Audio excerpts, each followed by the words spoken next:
ओम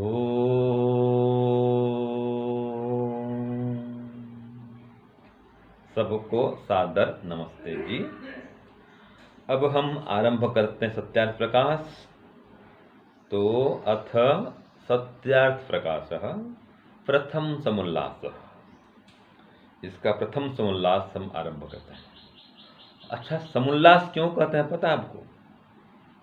समुल्लास इसलिए कहते हैं सम उल्लास, जिसको जितना आगे आगे पढ़ते जाएंगे उतना उतना उल्लास समान रूप से बढ़ता ही जाएगा। ये सम उल्लास, समान रूप से जिसको पढ़ते पढ़ते जाएंगे तो उल्लास भी इतना समान रूप से बढ़ता जाएगा। तो सम उल्लास, जिसको आगे आगे पढ़ते जाएंगे तो वैसे आगे आगे आपका उल्लास भी ऐसे ही बढ़ता जाएगा। तो प्रथम समुल्लास, द्वितीय समुल्लास, तृतीय समुल्लास, ऐसे 14 समुल्लास है। और जैसे जैसे आगे पढ़ते जाएंगे आपका उल्लास वैसे वैसे बढ़ते जाएगा। तो ये समुल्लास कहलाता है। तो ये प्रथम समुल्लास हम पढ़ रहे हैं। आज इसमें आ रहा है परमात्मा का नाम अनादि क्यों है, परमात्मा को क्यों अनादि कहते हैं। तो इसका उत्तर दिया स्वामी दयानंद ने। दुदांग दाने, आंग पूर्वक इस धातु से आदि शब्द और नए पूर्वक अनादि शब्द सिद्ध होता है। यस्मात् पूर्वम नास्ति परम चस्ति स आदि इति उच्यते। न विद्यते आदि कारणम यस्य सो अनादि ईश्वर। अर्थात जिसके पूर्व कुछ न हो और परे हो उसको आदि कहते हैं, और जिसका आदि कारण कोई भी नहीं इसलिए परमेश्वर का नाम अनादि है। तो इसलिए परमात्मा को अनादि कहते हैं कि उसका कोई आदि कारण नहीं है, कोई उसका उत्पत्ति का कारण नहीं है, तो उसको अनादि कहते हैं। तो देखिए, आदि कौन हो गया? जो सबसे प्रथम है वो आदि, इसके पहले कुछ भी नहीं है, सबसे पहले आया वो आदि है। बोलते नहीं, ये आदि सृष्टि की बात है। तो आदि माने सबसे प्रथम, जिसके पहले और कुछ भी नहीं था वो आदि, तो वो आदि है। उसके बाद में सब कुछ हुआ, तो जिसके पहले कुछ भी नहीं हो बाद में सब बना वो आदि। और अनादि माने जिसका कोई आदि कारण ही नहीं है, जिसकी प्रथम उत्पत्ति कभी नहीं होती है, वो अनादि है। तो परमपिता परमात्मा अनादि है, उसकी उत्पत्ति कभी नहीं हुई है, कोई उसके माता पिता नहीं है, उसको उत्पन्न करने वाले कोई कारण नहीं है। जैसे हम देखते हैं ये जगत है, संसार है, इसकी उत्पत्ति के 3 कारण हैं, तो ये अनादि नहीं है। जिसकी उत्पत्ति के कारण होते हैं वो अनादि नहीं होता है। तो जगत के कारण है उत्पत्ति के, निमित्त कारण है ना, उपादान कारण 2 हो गए, और फिर साधारण कारण। ये 3 कारण जिनकी उत्पत्ति होते हैं वो अनादि नहीं हो सकते। लेकिन परमात्मा के ये 3 कारण नहीं है। न कोई परमात्मा को बनाने वाला है, कोई निमित्त कारण नहीं है जो बनाए परमात्मा को, और उपादान कारण भी नहीं है जिससे परमात्मा बना हो, ऐसा कोई पदार्थ नहीं है, और कोई साधारण कारण भी नहीं है, माने सहायक कारण भी कोई नहीं है। तो परमात्मा अनादि है। इसी प्रकार से जीवात्मा भी अनादि है, इसका भी कभी निर्माण नहीं होता है। जीवात्मा को परमात्मा ने नहीं बनाया, ये भी अनादि है। तो परमात्मा भी अनादि है और जीवात्मा भी अनादि है। लेकिन जीवात्मा अल्पज्ञ है, अल्पशक्तिमान है, एक देशी है, और परमात्मा सर्वशक्तिमान है, सर्वव्यापक है, सर्वज्ञ है। ये दोनों में अंतर है। और जो मूल प्रकृति है वो भी अनादि है, उसका भी कभी निर्माण नहीं हुआ है, उसके भी 3 कारण नहीं है, ये निमित्त कारण, उपादान कारण और साधारण कारण, ये भी प्रकृति के भी नहीं है। इसलिए जो प्रकृति है वो भी अनादि है। तो हम इसको बोलते हैं त्रैतवाद। वैदिक साहित्य में, वैदिक सिद्धांत में ये त्रैतवाद की मान्यता चलती है कि 3 पदार्थ अनादि हैं। एक तो परमात्मा, दूसरा जीवात्मा, और एक तीसरी प्रकृति। ये तीनों ही अनादि है। तो यहाँ पर चर्चा ईश्वर की है, परमात्मा की है, कि परमात्मा अनादि है। तो किस लिए अनादि है? कि उसकी उत्पत्ति का कारण को देखते नहीं। परमात्मा की उत्पत्ति किसी से नहीं होती है, इसलिए वो अनादि है। तो जीवात्मा भी इसी प्रकार से अनादि, और जो मूल प्रकृति है वो भी अनादि है। तो इस प्रकार से ये तीनों अनादि हैं, और जो आदि होता है वो प्रथम उत्पाद होता है, इसके बाद सब बनते हैं, वो आदि कहलाता है। परमात्मा आदि नहीं है, इसका आरंभ कभी नहीं है। जीवात्मा भी आदि इसका भी नहीं है, इसका भी कोई आरंभ नहीं है, ये भी अनादि है। मूल प्रकृति भी अनादि है। तो इस प्रकार से प्रकृति, जीवात्मा, परमात्मा तीनों अनादि हैं, लेकिन जो परमात्मा है वो विशेष अनादि है कि वो सर्वज्ञ है, सब कुछ जानता है, समझता है, सुनता है, सबको देखता है, वो अनादि है। और जो प्रकृति वो भी अनादि है, ये देखती सुनती कुछ नहीं, जानती कुछ भी नहीं है, इसको कोई सुख दुख का अनुभव नहीं होता है प्रकृति को, वो ऐसी अनादि है। तो जीवात्मा ये भी अनादि है, इसको सुख दुख का अनुभव होता है, ये सुख आने पर सुखी होता है, दुख आने पर दुखी होता है। इस प्रकार जीवात्मा भी अनादि है, प्रकृति भी अनादि है, परमात्मा भी अनादि है। तो यहाँ पर परमात्मा को अनादि कहा है, क्योंकि परमात्मा की उत्पत्ति का कोई कारण नहीं है। तो हमने जाना कि परमात्मा कैसा है, अनादि है। अब अनादि है तो आगे अनंत भी होगा, जिसका आदि नहीं उसका अंत भी नहीं होता है। तो परमात्मा अनादि भी है, अनंत भी है, तो न कभी इसका आरंभ है न कभी इसका विनाश है। तो इस प्रकार का स्वरूप वाला जीवात्मा भी है, परमात्मा भी है। जीवात्मा का भी आरंभ नहीं है, अंत नहीं है। जीवात्मा भी अविनाशी है, परमात्मा भी अविनाशी है, प्रकृति भी अविनाशी है। ये तीनों अनादि पदार्थ होते हैं। आज हमने जाना ये अनादि पदार्थ तीन होते हैं, लेकिन जो चर्चा मुख्य है वो ईश्वर की है, क्योंकि ईश्वर के नाम की हम चर्चा कर रहे हैं।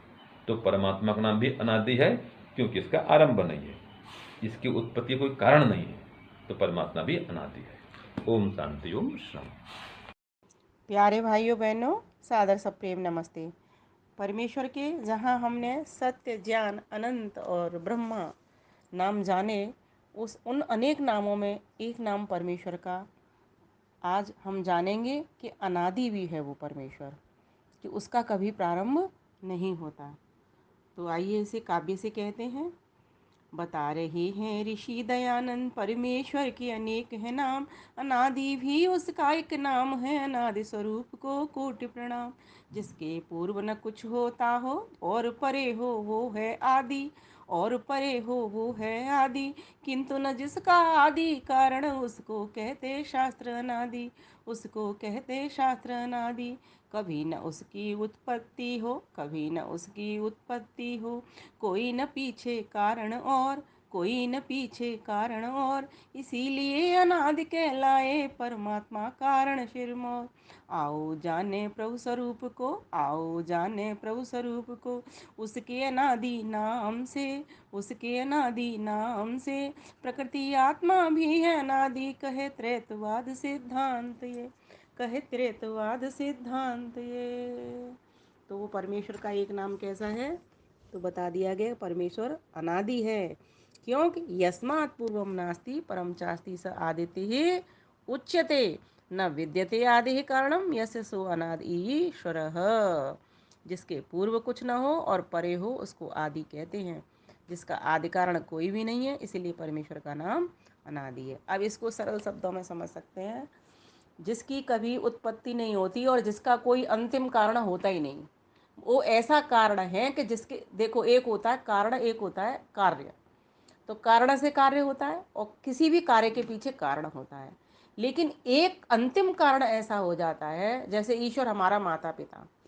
तो कैसे माता पिता? हमारे माता पिता, फिर उनका भी माता पिता, फिर उनके भी माता पिता, फिर उनके भी माता, फिर अंत में जा कर के जो सबसे एंड हो जाए तो ईश्वर ही माता पिता बचता है, ईश्वर ही माता पिता बचता है, तो उसका कोई अंत नहीं है। तो यहाँ यही बताया गया है कि वो ईश्वर का कोई और कारण नहीं होता, वो अंतिम कारण होता है, इसीलिए वो परमेश्वर अनादि है। और ऐसे तीन तत्व हैं साथ में, मतलब ईश्वर तो है ही, ऐसी जीवात्मा भी है अनादि, और ऐसी प्रकृति भी अनादि है, क्योंकि प्रकृति का भी कभी कोई अंतिम कारण नहीं है और आत्मा का भी कोई अंतिम कारण नहीं है। तीनों ही जन्म नहीं लेते, तीनों ही मरते नहीं हैं, तीनों के ही कोई कारण नहीं है। इन तीनों के कारण से ही ये सारा संसार कार्य बनता है। अगर ये तीन सत्ताओं में से किसी एक सत्ता का भी अभाव होगा तो भी ये संसार नहीं बनेगा। सपोज करो अगर प्रकृति नहीं होती तो ये संसार नहीं होता, और जीवात्मा नहीं होते तो फिर किसके लिए होता ये संसार? तो अभी ये संसार तो परमेश्वर नहीं बनाता, है ना। और परमेश्वर नहीं होता तो इस संसार का निर्माता नहीं होने से भी संसार नहीं होता। इसीलिए ये जो पूरा संसार है ये तीन तत्वों के मेल से ही बना है। बिना तीन किसी एक तत्व के अभाव में ये संसार नहीं बनता। ये समझने की बात है। ये तीन तत्व अनादि हैं। उसमें ऋग्वेद में मंत्र आता है ना, द्वा सुपर्णा सयुजा सखाया समानं वृक्षं परिशस्वजाते तयोरन्यः पीपलं स्वादुवती अनश्नन्न्यो अभिचाकशीति अनश्नन्न्यो अभिचाकशीति। एक वृक्ष की शाखा पर, प्रकृति वृक्ष है, दो सुंदर पक्षी मित्र भाव से बैठे हुए हैं।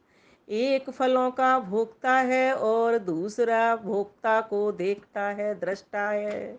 फलों को खाते हुए देख रहा है लेकिन खा नहीं रहा।